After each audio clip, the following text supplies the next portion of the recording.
सद्गुरु बिंदी चौकड़ी साहब की जय। सद्गुरु मदन पतन साहब की जय। अखंड मंडलाकारं व्याप्तमेन चराचरम् तत्पदं दर्शितं येन तस्मै श्रीगुरुवे नमः। तस्मै श्रीगुरुवे नमः। कबीर नामं परमं पुनीतं युगे युगे स्वामी हरन्तबुद्धं दातारमुक्तं पुरतं पुराणं चरणारविन्दं सततं नमामि। चरणारविन्दं सततं नमामि। बोलिए सद्गुरुदेव की जय। प्रातः स्मरणीय परम पुरुष परमात्मा सद्गुरु कबीर साहब एवं इस दिव्य भूमि पर इस पावन धरा पर उपस्थित मृद मंगल में संत समाज धर्म प्रिय बंधुओं श्रद्धा भक्ति माताओं का आज का यह परम सौभाग्य का दिन है कि हर महीने की भांति इस महीने भी हम सबको ये शुभ अवसर मिला कि आज हम सभी संत महापुरुषों के वाणी विचारों को हम लोग श्रवण कर रहे हैं। और मुझे ये आशा भी है, विश्वास भी है कि आप लोग संत महापुरुषों के वाणी वचन को श्रवण करके उसे अपने जीवन में धारण करने का प्रयत्न करेंगे, प्रयास करेंगे। हर महीने में इस सत्संग का अवसर हम सबको पूर्णिमा का जो ये शुभ दिन आता है, हर महीने आप सभी को हम समझते हैं बेसब्री से इंतजार भी रहता है। और इस सत्संग में आने का उद्देश्य हमेशा हम सबका होना चाहिए कि आत्म कल्याण। अभी देखिए कितनी आज की गर्मी बड़ी विशाल गर्मी, और गर्मी में आप लोग अभी हमारे साथ भी लोग पावन भूमि के प्रति आप सबका भाव ऐसा सदैव बना रहे, ऐसे मैं सद्गुरु से प्रार्थना और निवेदन करता हूँ। और हम सभी उद्देश्य लेकर के आते हैं कि हमारे जीवन में सुख शांति और समृद्धि सद्गुरु के ज्ञान जो हम प्राप्त करें, उससे हमारे जीवन में सुख और शांति और समृद्धि, यही हर मनुष्य की कामना होती है। और शायद 95% भक्तों का यही कामना लेकर के आते हैं कि हमारा जीवन सुखमय। लेकिन हमारे जीवन में दुख क्यों आता है, हम दुखी क्यों होते, इस पर हम लोग कभी चिंतन नहीं करते, मनन नहीं करते। हम दुखी इसलिए होते हैं कि हम प्राणी पदार्थों की ही आकांक्षा बना करके अपने जीवन में बैठे रहते हैं कि हमें प्राणी पदार्थ, हमें धन दौलत रुपए मकान दुकान, इसी की कामना लेकर के, इसी की आकांक्षा लेकर के हम अपने जीवन में आगे बढ़ते हैं। क्या हम कभी ये इच्छा, हम कभी आकांक्षा ये करते हैं कि हमारे जीवन में हमारा आत्म कल्याण करके हम लोगों को ये अनमोल जीवन मिला है? वास्तविकता यही है कि दुख का कारण है कि अज्ञानता के कारण हम प्राणी पदार्थों की इच्छा बना करके अपने जीवन में हम लोग बैठे रहते हैं कि मुझे ये मिल जाए, मुझे वो मिल जाए। हम कभी परमात्मा की चिंतन नहीं करते, परमात्मा की याद नहीं करते, जो कि पूरे सृष्टि का अगर सृष्टि में जो भी प्राणी पदार्थों के दाता हैं वो एक परमात्मा है। अगर परमात्मा का आप चिंतन करेंगे, उनका मनन करेंगे, सुमिरन करेंगे, तो निश्चित है कि आपके जीवन से दुख समाप्त हो सकता है। लेकिन हम परमात्मा से हमारी कनेक्टिविटी टूट करके, हमारी कनेक्टिविटी निरंतर बनी है तो कहाँ बनी है? यही प्राणी पदार्थ है, इसी में बनी हुई है। और हम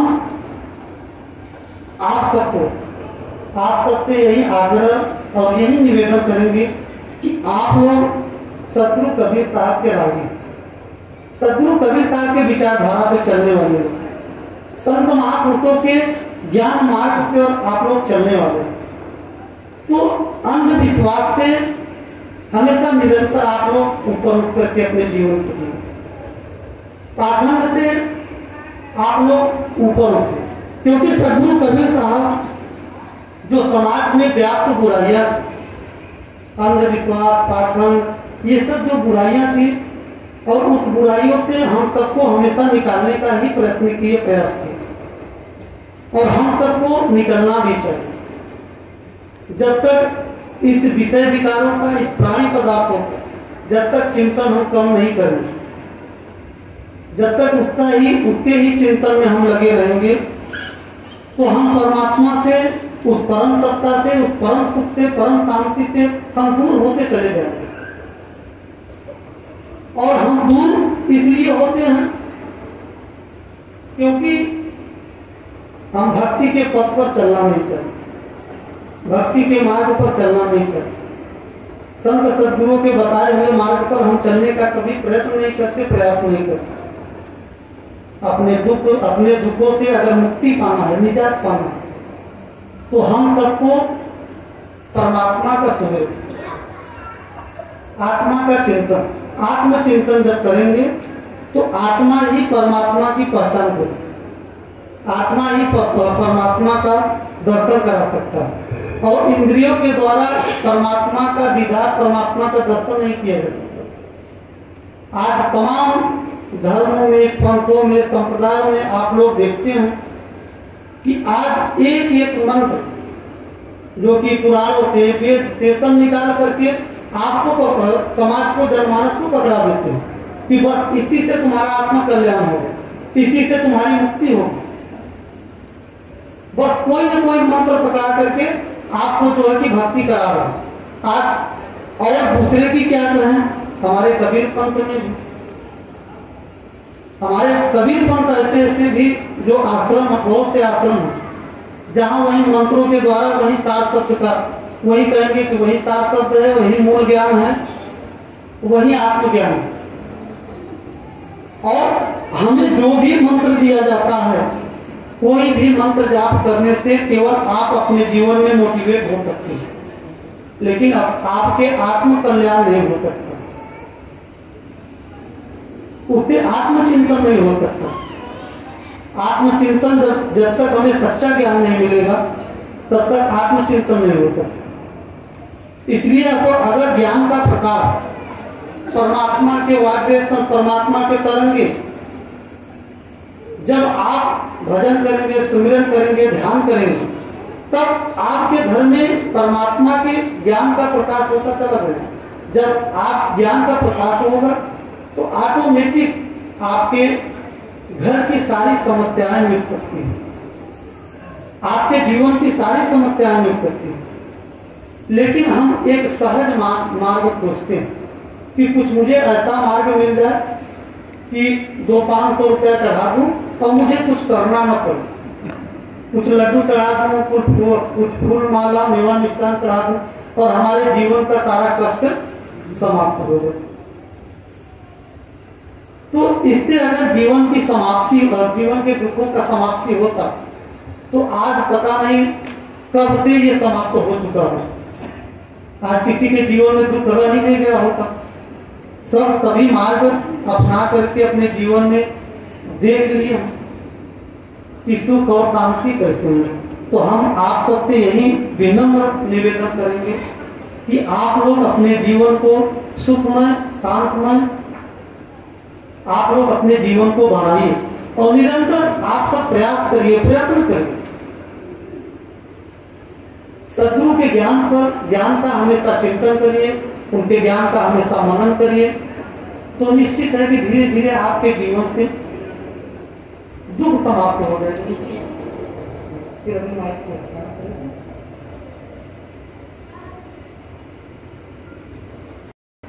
कि आपा तजो तब हरि भजो, नक्सी तजो विकार, और पर जीवों से निर्भय रहो, साधु होता रहता। सदगुरु कबीर कहते हैं बीजक में कि आपा तजो तब हरि भजो।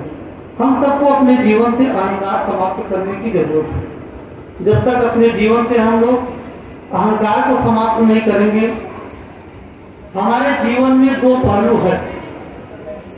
हमारे जीवन में दो सत्ता है, एक दया और दूसरा काल। ये काल निरंजन। अब ये आपकी चॉइस है कि आप, डिपेंड आप पर करता है कि आप किसको ग्रहण करना चाहते हैं, किसके सन्निकट आप रहना चाहते हैं। आप दयाल परमात्मा के सन्निकट रहना चाहते हैं, उनसे कनेक्ट होना चाहते हैं, कि आप काल निरंजन से कनेक्ट होना चाहते हैं। जब काल निरंजन से आप कनेक्ट होंगे तो निश्चित है कि आपके जीवन में अशांति पैदा हो, आपके जीवन में दुख आए। और अगर दया से आप कनेक्ट होने का प्रयत्न करेंगे, प्रयास करेंगे, तो निश्चित है कि आपके जीवन से दुख समाप्त हो सकता है। आपके जीवन में खुशियाँ, आपके जीवन में समृद्धि, आपके जीवन में शांति आना शुरू हो जाएगा।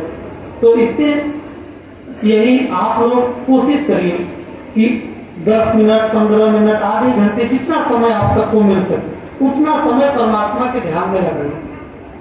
देखिए आपको उसका रिजल्ट आपको मिलना शुरू हो जाएगा। 1 महीने के बाद देखिए आप स्वयं उसका अनुभव करेंगे, उसके सुख और शांति का उसका स्वयं अनुभव करेंगे। मुझे कहने की जरूरत नहीं है, आप स्वयं अनुभव उसका कर सकते हैं।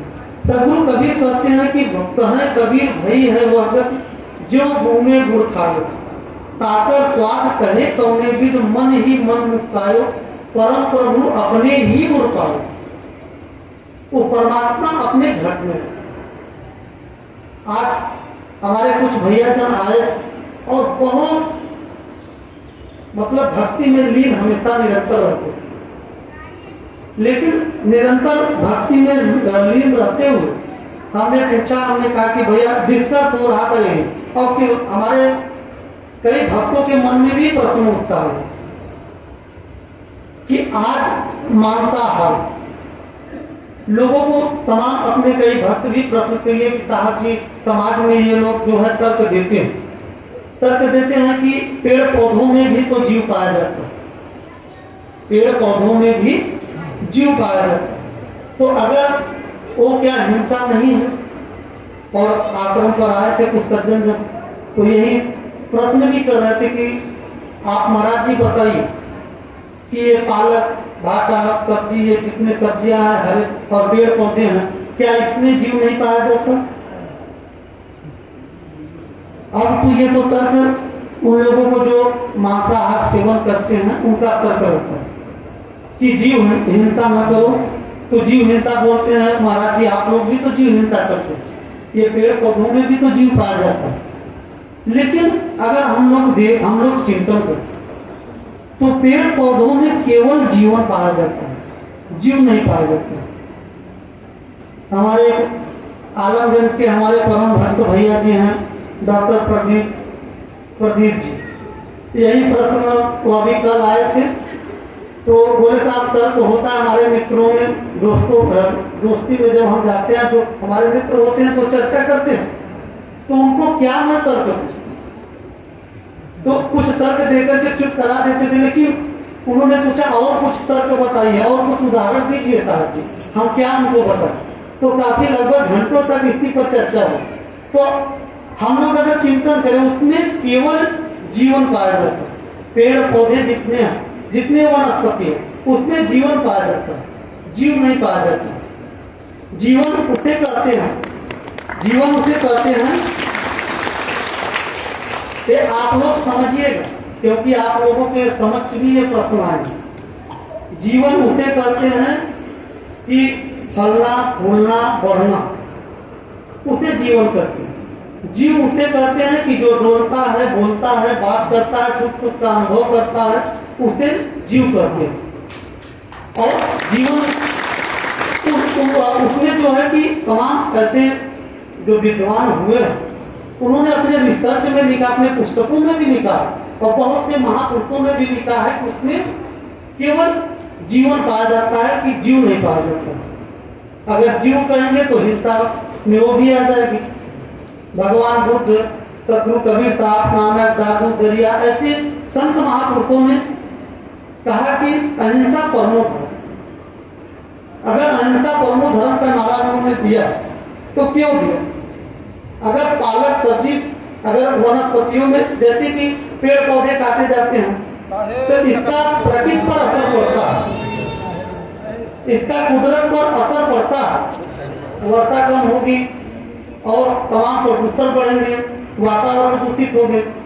तो अगर पेड़ पौधे करते हैं तो उसमें लोग कहते हैं कि आप हिंसा नहीं कर रहे हैं, उनको भी तो कष्ट होता है, पीड़ा होता है। नहीं, ये जो पेड़ पौधे हैं हम सबके जैसे शरीर में बाल, ये आप बाल देखते हैं, बाल को उखाड़ करके जब उखाड़ते हैं बाल को तो हम सबको दर्द होता है, पीड़ा होता है। लेकिन बीच से अगर बाल को काट दिया जाए और काट करके उसके कितने भी टुकड़े कर दीजिए, बाल को कोई कष्ट पीड़ा नहीं होती। इसी प्रकार से प्रकृति है, ये वनस्पतियां हमारे बालों के समान है और इसको काटने में कोई दर्द में कोई पीड़ा नहीं है। लेकिन प्रकृति को कष्ट होता है, दर्द होता है, पीड़ा होती है कि अगर वनस्पतियों को काटेंगे तो जनजीवन अस्त व्यस्त होगा। आज देखिए कितना भी आप वातावरण इतना दूषित होता जा रहा है, क्यों? क्योंकि वन काटते चले जा रहे हैं। जितना हो सके पौधे लगाना चाहिए, लेकिन पौधे लोग जंगलों के जंगलों काटते चले जा रहे हैं। तो इसका असर प्रकृति पर पड़ता है। लेकिन हिंसा जो है कि हम सबको यही चाहिए कि कोई अगर तर्क देता, क्योंकि खाने वाले तर्क देंगे और तमाम आपसे ज्यादा उनके पास उदाहरण होंगे, ये खाने के लिए बना है और जो है कि ये किसके लिए बना है। तो आज एक छोटा सा तर्क वही हमारे प्रदीप भैया जी डॉक्टर साहब बोल रहे थे कि साहब जी यही तर्क करते ये खाने के लिए बना, ये मनुष्य नहीं खाएगा, मनुष्य को क्या दिक्कत है खाने में, जानवर भी खाते हैं तो उनका मनुष्य को दिक्कत है। आप सब्जी भाटा, पालक, सब्जी, रोटी, दाल चावल खाएंगे तो आपके लीवर डैमेज नहीं होगा। साइंस भी कहता है कि अगर मांस मटन अगर केवल 5 साल लगातार अगर मांस सेवन कर लीजिए तो मनुष्य के लीवर फेल ही हो जाएंगे, निश्चित है कि फेल हो जाएंगे। अगर हमारा वो भोजन होता, हमारा आहार होता तो हमारा लीवर 120 साल तक चलना चाहिए था, और दाल चावल सब्जी रोटी खाई हमारा लीवर 100 साल 120 साल तक चलेगा। तो इसका मतलब इससे सिद्ध है कि हम सबका भोजन दाल चावल सब्जी रोटी जहाँ उपलब्ध नहीं है, लोग यही कहते हैं कि पश्चिमी देशों में वहाँ अन्न उपलब्ध नहीं है, जहाँ उपलब्ध नहीं है वहाँ उनकी मजबूरी है कि जीवन चलाने के लिए वो मांसाहार का सेवन करते ही हैं। क्या करें, उनका जीवन चलाना है। और जहाँ उपलब्ध है वहाँ पाप नहीं है, क्योंकि उनका जीवन चलाना है, वो खा लेते हैं। लेकिन जहाँ अन्न उपलब्ध है अगर वहाँ खाते हैं तो वहाँ वो हिंसा में आएगा, पाप के श्रेणी में आएगा। तो इसलिए हम सबको हमेशा शुद्ध शाकाहारी बन करके रहना चाहिए। आज जितने भी विद्वान महापुरुष हुए हैं, आज देखिए वो शाकाहार ही उनका जीवन रहा। और आप लोग हमारे देखिए मिथिलेश साहब जी आए हैं अभी कुछ क्षण, अभी वो कबीर पंथ से जुड़े थे, कबीर साहब के विचारधारा से जुड़े थे। और महात्मा गांधी जी, उनके माता पिता भी कबीर पंथी, कबीर साहब के ज्ञान से जुड़े थे। और इसलिए उनके जो ज्ञान के जो वाइब्रेशन जो तरंगे थे, उनके जो जनरेशन है, उनके जनरेशन पर वो असर पड़ेगा। आज देखिए कितनी विद्वता थी, बाबा साहब अम्बेडकर, महात्मा गांधी जी को कितना विद्वता थे, आज पूरे दुनिया में लोग जाने जाते हैं। तो वास्तविकता अगर सच्चे अगर भक्त हैं, सच्चे अगर आपकी श्रद्धा अगर निष्ठा है सदगुरु के ज्ञान, तो निश्चित है कि इसका प्रभाव आपके परिवार पर और आपके आने वाले जनरेशन पर निश्चित ही पड़ेगा। और आज हमने ये भी देखा कि आज भी मैं कुछ चर्चा करना चाहता हूँ। कुछ हमारे जो है कि भैया जब कुछ बैठे होंगे, मैं उनका नाम भी नहीं लूँगा, लेकिन इतना जरूर समझ लीजिए। और कुछ हमारी बहनें पता नहीं सेवा कर रही हैं, माता पिता के एकदम विपरीत ही जा करके अपने जीवन को लोग चुन रहे हैं। अपने जीवन जीने का जो मार्ग है वो स्वयं चॉइस अपना कर रहे हैं, और माता पिता को दुख करके जो अपना घर वो बसाना चाहते हैं। और इतना जरूर समझिए कि जो भी हमारे युवा भाई बहन हैं, अगर जो भी माता पिता को दुख देकर अगर अपना जीवन साथी अगर चुनते हैं, अगर माता पिता के सहमति से नहीं चुनते, तो उस बेटे उस बेटी को कभी जीवन में कभी सुख नहीं मिलता, कभी सुख नहीं मिलता। और बच्चों को भी संस्कार से जोड़ करके रखें। और क्योंकि आप लोग अगर संस्कारी नहीं होंगे, हम तो बड़े दुखी रहते हैं। कभी कभी हमारी माताएं हमारी बहनें को उन्हें की लेकर के अपना दुख लेकर के आती हैं, और क्योंकि ये भक्ति का सही मर्म नहीं पहचान पा रहे, इसलिए सच्ची भक्ति से जुड़ नहीं पा रहे। अगर कोई आस पड़ोस के अगर कोई कह दिया, कोई माताएं बहनें कर दिया कि अरे बहनी कुछ तो दिखाओ, कुछ तो बात जरूर हो। अभी मैं कल बलिया से आया, और हमारे मोहन का जीवन साहब अगर हम गए थे, उनके एक नाती जो है कि लगभग 6 महीने के थे, उनका विधि का मतलब प्रकृति का जो विधान है उसी के अनुसार हम सबका जीवन चलता है। लेकिन प्रकृति की जो पॉजिटिव ऊर्जा, पॉजिटिव एनर्जी है, जो सकारात्मक शक्तियाँ, उसे हम ध्यान के द्वारा अपने जीवन में हम कैद कर सकते हैं, अपने जीवन में हम ला सकते हैं। लेकिन हम लोग कभी ध्यान में बैठ करके हम उस शक्तियों को अपने जीवन में कभी जागृत करते ही हैं। वो शक्ति आपके अंदर है, केवल जगाने की जरूरत है।